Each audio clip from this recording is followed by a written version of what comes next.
Check कर।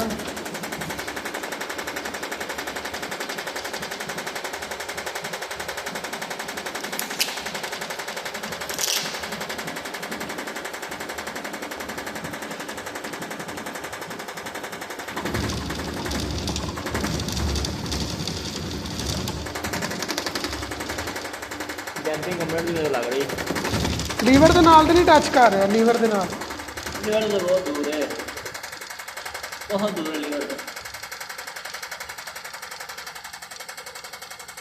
Damping complete ਮੈਨੂੰ ਲੱਗ ਰਹੀ ਹੈ टेढ़ा। ਇੱਥੋਂ